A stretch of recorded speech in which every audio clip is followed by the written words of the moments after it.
Hello and welcome to Beyond Borders, a space where we break down barriers between people, technology, art and mental health. Stay with us for open, thought-provoking conversations that spark ideas, challenge perspectives and bring us closer together. Hello, and welcome back to the Beyond Borders podcast. Today I'm joined, as always, with Caroline, who is an artist, a creative, and a weaver of stories, and of course also with Spranko, who is a wider mental health consultant and the founder of the Real Talk Hub. And today we're talking about something that people of Web3 definitely know, but they won't say it out loud. The Web3 has a visibility problem, and that is what we're going to talk about today. How Web3 can expand its social reach and reach the different potentials of the different social medias and etc. And I would like to start with Sprenko and asking him, do you think that the X, or formerly known as Twitter, has its own little bubble where it doesn't want to expand out of? Yes, thank you, Pim, for that one. That's a very good one. I would agree. Considering what Web3, means to, different people, I would say we're quite in a, small bubble where we just, make a lot of noise, but it doesn't go beyond, what's happening in there. And that's why a lot of people are, you're kind of like ignorant, or unaware about what happens there. So, if you don't share it out of X or whatever platforms you're using, it really just remains there. So I would say we live in our own little bubble, and it's time to do something about it. And what are the current programs of social media you are using? Web3 wise, that would be platforms like Discord. That's very great for community building and maintenance. Um, a lot of projects and communities use Telegram as well. Um, I don't see anybody using WhatsApp. Instagram is really, struggling to catch up. Had a little bit of a momentum with NFTs back in 2021 and early 2022, but predominantly I would say X, Discord, and Telegram top my list. And do you see, well, what do you think is the main reason that actually people just focus on X when it compares to, for example, Instagram that has an amazing amount of users? I would say, firstly, X is known for the current fastest news source in the world, and it's easier for people to just have conversations on X compared to Instagram, where it's just you have to go under the comment sections, under a video, or a picture.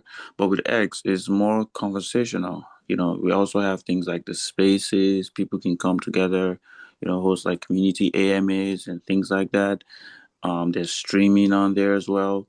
So I think it's just easier to build communities on X compared to, Instagram. And I think that applies to Telegram as well. A lot of crypto and art projects, host their AMAs on Telegram, and it just goes the same for Discord as well. So I think that would be the major difference. Just easier to build communities on those other platforms compared to Instagram. Okay, and for you, Caroline, because you have built a great community and you have doing great spaces that are really community building and where the community is really pulled into the conversation. What do you think? Does the bubble exist or is the bubble about to burst? What is your opinion on it? Hmm. It's a great question, Pim. I think Web3 for me doesn't really live in one place. I think it's dominated by X, but it's everywhere. It's kind of like a constellation, isn't it? It's scattered, but we're also a connected network of communities, protocols, and people. So it's super difficult. And I think Sprinkle's right that there's a bubble here, but there's also Discord, there's Telegrams, there's places where conversations and collaborations happen.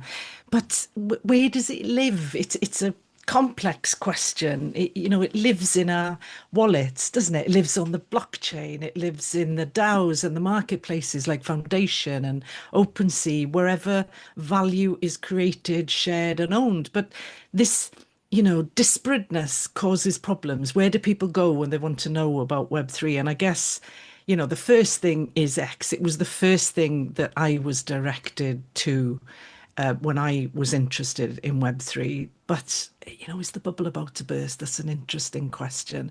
I think there's lots of people, I see lots of founders now trying to offer up an alternative, but I don't think anyone's buying it. And I'm not really sure why that is. Yeah, good point. I think because they're not really, let's say, IRL or even real life examples of what Web3 does, or what the art of Web3 does, or the projects or crypto. You, of course, have the big Bitcoin and Ethereum events, and you have NFT Paris. But besides that, what are the events that people are looking at that has Web3 examples? I don't think there are that many, and maybe more will come with the integration of Web2, but I doubt it in the upcoming year. Maybe in the upcoming 5 years, I do have a lot of good feelings about founders really trying to get everything together and have integrations. AI also helps with that. And how do you think, Spranko, that when you look at Web3 and events and all the things that could be done, how do you think that contacting, let's say, the people who are not known with Web3, what will the best way be to actually get them in the Web3 environment and showcase all the utility we can offer? What is the best platform? What's the best moment? What's the best idea? What do you think regarding that? No, thank you, Pim. It's interesting. When Caroline was, speaking, the first point of contact to anybody is usually X. And we got to ask ourselves why. Why is nobody pointing you to Instagram? Why is nobody pointing you to Telegram? I think majorly it lies beyond, around what you want out of Web3. For example, if you're leaning towards the NFT aspect, you'll be, looking to dwell more on like Discord, because that's where like the hub of the, bulk of the communities are. It's easier to build communities there, like I said earlier, and you can like share sneak peeks of your pictures. You can properly section different aspects of your communities, and keep everybody together. There's a tight knit connection that can be built in there. But an X is more about, okay, staying updated, not falling out of the loop, knowing what's happening, what's the latest project to get involved with, just, like at the tip of your fingers. So what I would say is, majorly, firstly, for anybody who's looking to come in, or even if you've been, spend some time here, it would be, know what you want. That would sort of guide you as to which platform you want to lean more to. But you would obviously have your hands in, in everyone. But it would just tell you where to spend more time, because, currently not a lot of people are on Discord. Compared to 2021 or 2022. But people are still there because you don't want to just miss out on everything. What about you, Caroline? It's a complex question, isn't it? And it's super difficult. I'm thinking about it as I'm listening to you and Sprenko. I'm thinking about it from the point of view of being an artist coming Mm, into Web3. And it's like this tightly knit club where everyone knows the language, the tools, the means, but it's not always easy to step into. And actually, when we unpick it, that is not Web3. Web3 isn't a product, it isn't a trend, and it's not just about crypto and NFTs. It's about a mindset shift. It's mm, about the next, evolution of the internet. So I think sometimes when we're in it we get bogged down in what we believe Web3 is all about because that's what's important to us. But there's a wider thing going on, I think, and a lot of people are not coming in as traders or tech people. They're artists, storytellers, creators who see the space as a new medium, a new opportunity. But the learning curve is so steep and the culture isn't always welcoming. It can feel insular, fast moving, and a bit chaotic. Yeah. Yeah, mhm, definitely. And also, when I think a funny thing is that Sprinklr said when comparing the NFT bull run in 2021 and the Discords.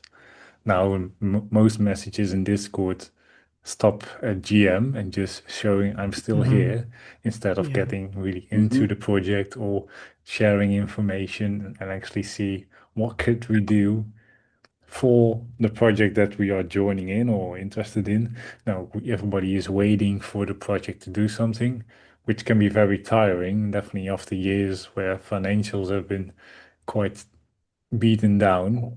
Definitely for starter projects and projects that do one project in a couple of years. I think when you look at the Discords, people are noticing that and they still want to say, okay, I'm still here. But on the other hand, we're still here, but just waiting for another bull run. And I'm not sure if that's the mentality to go forward with.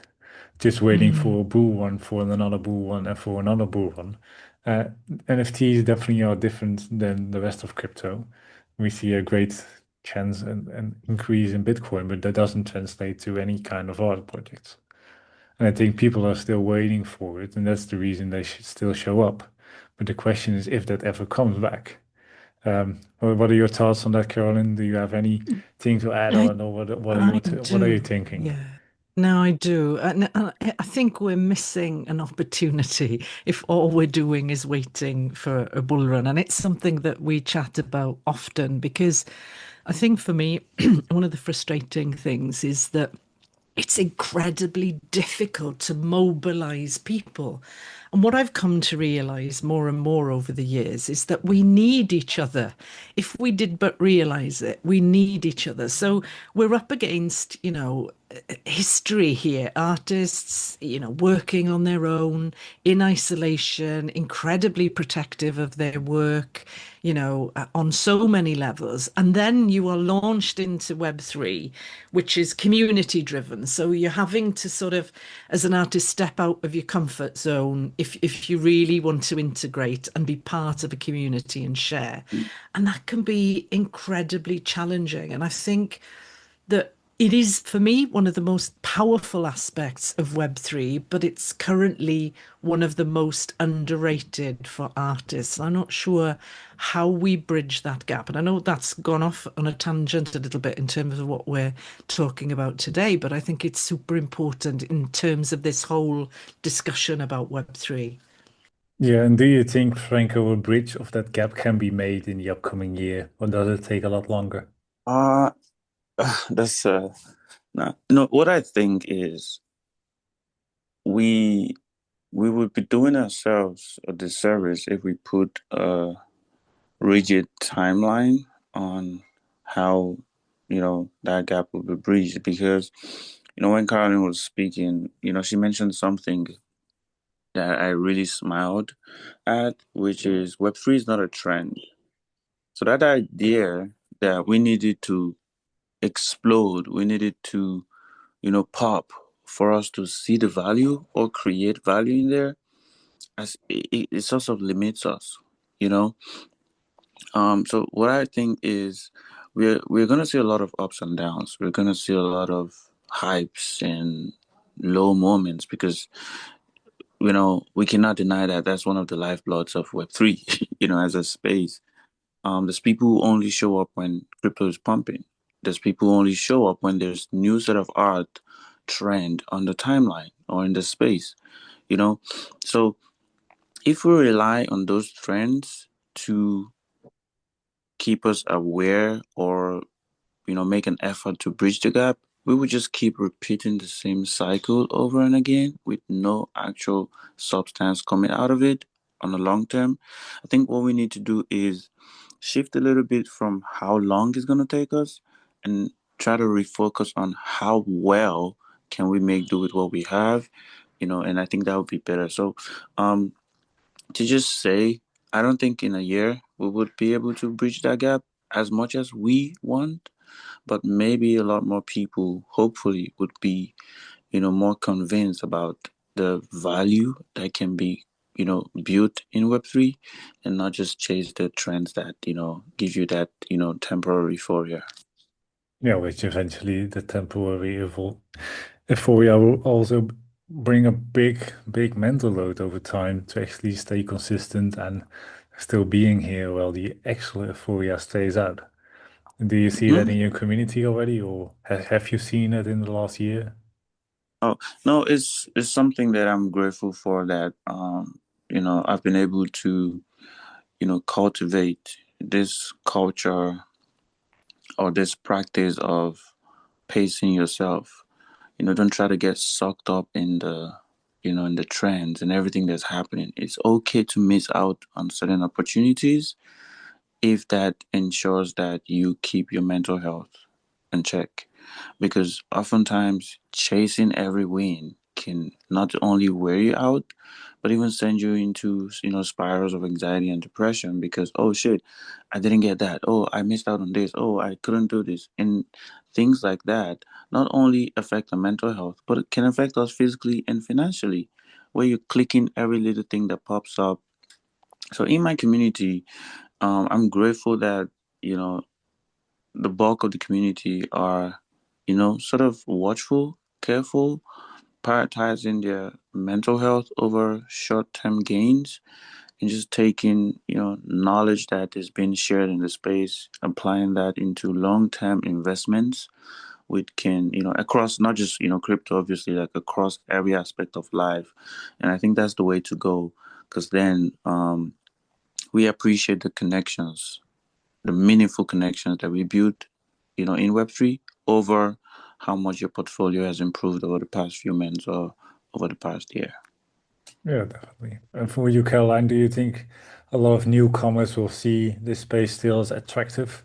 Or do you think they're still also waiting for a bull run and definitely knowing all the side effects that Sprenker just talked about with the mental health? Do you think the newcomers will see it, or do you think that's the thing they forget? I think it's easy to forget, Pim. I think that, your motivation for coming into the space is the driving force behind your experience. And so if you've, been exposed for some reason, you've got friends who are traders and have done really well, then, you could be sort of sitting there thinking, right, okay, I'm gonna poise now and jump in when I think this is a good point to do that. And your motivation is carrying you through. And I guess that's what we have to understand about the complexity of Web3, the different actors in different spheres. You've got artists, you've got content creators, you've got founders building projects, you've got traders, and we don't see them because we don't, it's not like going to work every day in an institution where we know on floor one is the traders, on floor two are the artists. We don't get a sense of that, do we? We're just in, you asked Sprenko, I think at the very beginning, are we in a bubble? And we are, aren't we? We're in our little bubbles. But I think what happens is, as we expose ourselves, myself through the Web3 Wednesday community, Sprenko through the Real Talk, yourself through Digitize and the work that you're doing behind the scenes, we come to understand the different actors that are at play in Web3. And I think for individuals, that overview isn't there. They're hunkered down in their silos and doing what they do, and they don't really give a lot of thought to what else, the bigger picture. And maybe that's what our role is. Maybe, through our spaces and through this podcast, is to sort of help people think differently about Web3 and see its complexity and understand where they fit within it. Yeah, definitely. Yeah, I hope the podcast will help people actually understand the whole Web3 part and actually come in contact with founders who can explain it to the full degree and tell them, okay, if you want to join, just do this, this, and this, and go to this website and just get on the news feeds and slowly get adopted within the Web3 space. Because in the Web3 space, we talk a lot about mass adoption, but eventually, when you look, what might work better is actually slow adoption, where Mm. people slowly get into the knowledge and into the Mm. groups and into the chats and into the communities, and then slowly see the in real life projects that might sound or seem enjoyable for them. Definitely when you're looking at Web2 integrations and Web2 projects, where we might actually see, okay, if we do this route and we can have instead of a stamp, we can have an NFT and that can be displayed at home on a screen just as a remembrance. Uh, Oh, I have walked this route. This is what the environment said. This is how it Mhm. looks. I think if those things will happen, the slow adoption will actually be a lot more beneficial than the mass adoption. But we'll see. We'll see. And when it comes to your space, Carolyn, and also for you, Spranko, so feel free to decide who speaks earlier. Is it a subject that comes back many times? How to expand past the Web3 bubble or Web3 in general? Karen, you want to go? No, you go first, Spenko, it's All fine. right. Yeah, that's a good question because it comes up a lot of times in in projects. How do we expand beyond our current state? How do we get more users? How do we get more people, more visibility? How do we, grow out of this Discord? How to get people on X to see us? What can we do? And I think a lot of it stands on why are you doing what you're doing?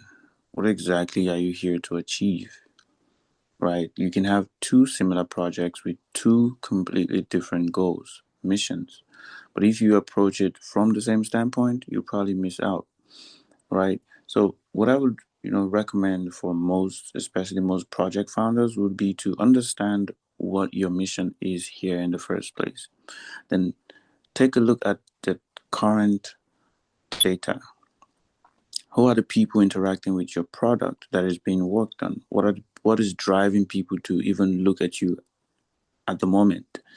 And work on that. Use that as a guideline to see, okay, how well can you develop your product, or what kind of influencers or marketing strategies do you want to use to put more eyes on that. That would sort of give you an insight into what platforms to spend more time on, what platform to spend less time on, how best to interact with your community, which will in turn give you more eyes, and visibility, because there's projects who um function very well with spaces on X, and there's projects who do very well or do better in Discord, voice channels. And there's also projects, and I'm talking the same niche, all NFTs, right? Or all crypto, or all, artist communities. And there's some who just capitalize on Telegram. So when what you're here for, and you look at the data, which thankfully a lot of founders are beginning to embrace, understand where your people coming from, why are they come, what is bringing them here. That would give you an insight into what platform to use and how best to approach your marketing strategy. Most of the time you'll realize that you don't have to spend thousands of dollars paying KOLs and influencers to shield your work or your project or your product for $50, $100 giveaways that would just result in bot likes and retweets with no substantial user retention. And what do you notice, Caroline? I think I'm going to answer the question from the point of view of how I feel, and that with regards to the Web3 Wednesday community and the way we kind of approach Web3.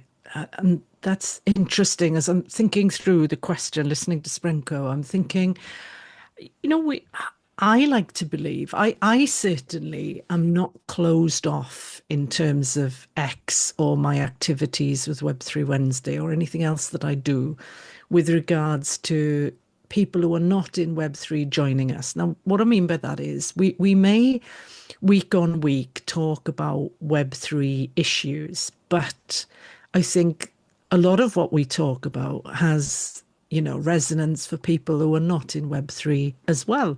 And often some of the guest speakers are nothing to do with Web3, but they can talk about it and their view of it, and they come to it with a fresh pair of eyes. And I like to think that the community would be as welcoming as well. And I would like to see people curious about us in our little bubble and what we're doing and how it all works come and feel safe in the communities that we have, the Real Talk with Sprenko, Web3 Wednesday with myself. I think that is the way that it will happen, because if you're on LinkedIn and you're talking as an artist or you're talking as a content creator or whatever, people connect with you. And so we'll look at, what you're saying and it will resonate and they'll either like your post or they'll comment or they won't, but they're still reading it and they're interested. And what I find, particularly on LinkedIn, is that my kind of message is mixed deliberately so because I have a number of things that I'm working on currently. And so this is who I am. This is Carolyn Hammond. This is what I'm bringing into the world, if you like. And I get messages from people who will say, well, what's Web3? What's this? We love what you're doing. We love your art. We love, what you're working on. But what is that? Why are you doing that? What's that all about? Isn't that a bit dodgy? And I've had that as well. But I think that it's that initial interest in you that will bring people in that are curious because trust is built over time and they come to understand that if you're involved in it, then it must be okay. What is it? I've heard a lot of negative stuff about it, but you're in there. So, is it as bad? Is it as scary? What is it? What is it all about? And I actually find that with friends and family because there's been a massive shift over time in terms of, being people incredibly dismissive. Why are you bothering? Why are you doing that? Oh my God, it's a con, it's a scam, whatever, because they don't understand, as everybody says, we're early. And I haven't set out to convince anybody. What I've done is be consistently me. And so over time, they've seen that I'm still here. They've seen that I'm still doing what I'm doing. And it's a case of, well, what is going on then?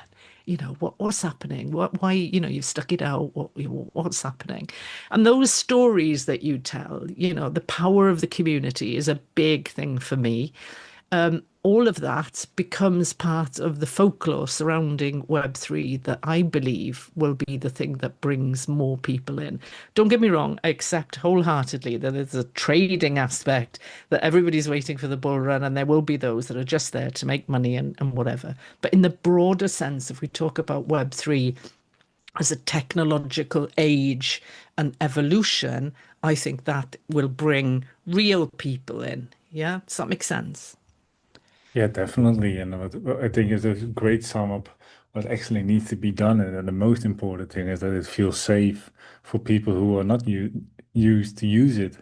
I think that's Mm, a big step we need to make in the right direction where safety and trusty uh, is a part of the Web3 and crypto environment. I think that's the thing that's definitely missing, where people don't know how to approach, where to approach, what to do, what not to do. Well, maybe the second one, what not to do, is the most important, where many questions are still need to be answered when we look at the last years where we talk about Web3 and definitely also crypto. There have been so many uh, not trustworthy events that people are just carrying away, and might have led why people in the Web3 are still in the bubble, and the bubble isn't that big, and people who want to enter the bubble is actually quite difficult to do because of the safety and where and who to trust. I do think that big communities who already been settled for years can play a very big role into this with actually educating those things. And where safety is involved, maybe through educational courses, and trustee is by the people who are connected to the big businesses and the big communities. So they actually almost like grab your digital hand and take you through the steps and say, these are the things that you can do, these are the safe things you can do. And welcome to our community and just have some fun and see for the utilities that we have and that we even can discuss what utilities we might need. And so just join the community, see what we can do, have some fun. You're very welcome, and let's go from there.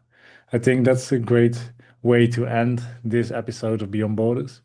I would like to thank Sprenko and Caroline for speaking their very well valued opinion and their very big knowledge on Web3 and community building.